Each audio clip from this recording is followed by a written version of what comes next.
What happened in a Marine military police tried to wrongfully give my dad a speeding ticket, but my dad got his revenge that changed everything? This is a story my dad told me about his time in the Marine Corps back in the 80s, and the conflict is simple. An MP tried to jam my dad up for speeding when my dad was only trying to get away from a dangerous tailgater. Then, months later, my dad ended up in a position where one call could shut down that same MP's shooting qualification. It starts on base, in the middle of the night. My dad's driving like normal when a white truck suddenly slides up behind him and just sits there, glued to his bumper.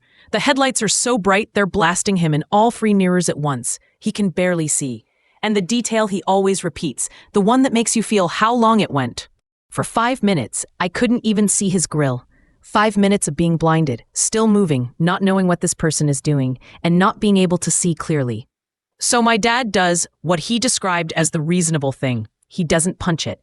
He doesn't take off. When he told me the story, he made a point to say that when he sped up, he barely eased on the gas. He didn't just jump to 10 over. He speeds up a few miles per hour just to try to create some space. The white truck speeds up with him and stays on his bumper. That's when it stops feeling like a random driver and starts feeling like someone trying to force a situation. My dad tries again, another small increase, still just trying to get breathing room. And immediately the white truck throws its lights on and pulls him over for speeding. Clicks. It's military police. The MP who comes up is a lance corporal, and he comes at it like he already decided the story. My dad was speeding, so my dad should get a ticket. He calls for backup. Another MP shows up, a corporal higher rank than the lance corporal. My dad explains everything.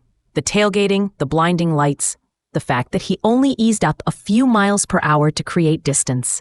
And then the two MPs start disputing it right there, because Lance Corporal MP is dead set on writing the ticket, and Corporal MP doesn't want to after hearing my dad's side.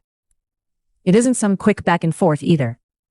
Lance Corporal MP spends over 5 minutes arguing with Corporal MP, because he's that adamant about giving my dad a speeding ticket.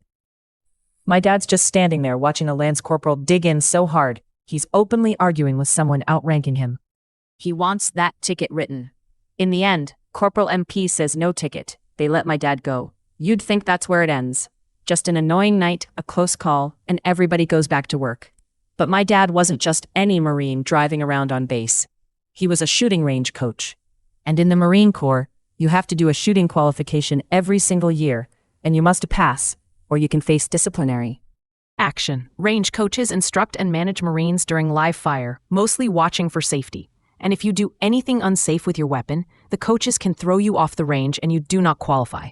So a few months after the MP situation, my dad is on the range doing his job, coaching and monitoring, when he looks over at the block of shooters next to him. And there he is, that same Lance Corporal MP is there to qualify. My dad doesn't make a scene. He doesn't walk over and start something in front of everyone. He does the professional thing first. He goes to the coach assigned to that lane and asks to switch places, and tells him he'll explain later. The coach agrees. Now my dad is Lance Corporal MP's coach. At first, the Lance Corporal doesn't recognize him. Then my dad walks up and says, "Do you remember me?" Corporal puts his head down and says yes. My dad doesn't yell. He doesn't rant. He delivers it like a range coach who's going to run the line exactly the way it's supposed to be run. He tells him, "You have one fucking time, one fucking tiny mistake, and your ass is done." That's the pressure. Not some speech about revenge, just a promise that he will be held to the standard, and he's not getting slack. And honestly, for the next few hours, it looks like that's all it's going to be. The Lance Corporal shoots well. Round after round, he makes 0 mistakes. It's an obvious pass. No drama. No slip-ups. Just hours of doing what he's supposed to do. But the qualification isn't over just because the shooting went well. When the firing is finished, each shooter has to unload while the coaches walk through and inspect to make sure every weapon is clear of rounds. This part has to be unmistakable. On a live fire range, I think it's fine doesn't count. The Lance Corporal opens his weapon and shows it to my dad. But before my dad can get a good look and verify it's clear, the Lance Corporal closes the chamber and starts to walk off. My dad can't tell if the chamber is actually empty. And right there, everything snaps into a single decision. My dad says, "The safety violation I needed. And then, get the fuck off my range. That's it. One moment, one call, done. The Lance Corporal breaks immediately. He starts crying. No, this is bullshit. He argues through it, like he can talk his way out of a range call, the same way he tried to talk his way into a ticket. My dad isn't having it. He's gone. Just like that, a Marine Corps military police Lance Corporal, someone who is basically armed at all times, fails his shooting qualification due to a safety violation. I don't know what happened to him after his command found out why he unqualified. But based on my own time in the Marine Corps, I'm positive he was fucked. And speeding tickets are no joke in the Marine Corps either. I got a speeding ticket on base when I was a Lance Corporal, and it halted me from reaching corporal for over a year. So when I look at this whole thing, what sticks with me is the symmetry. That night on the road, my dad could barely see. He only eased on the gas to create space from a tailgater, and the Lance Corporal still wanted to pin him with a ticket so badly, he argued over 5 minutes with a corporal. Then later, on the range, my dad didn't need to argue.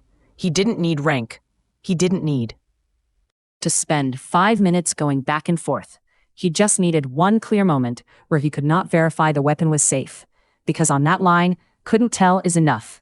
And that's the part that messes with my head. My dad is probably the nicest person I've ever met, and he's not a spiteful person, but I hope he taught that MP not to try to screw over other Marines. What would you do in this exact situation?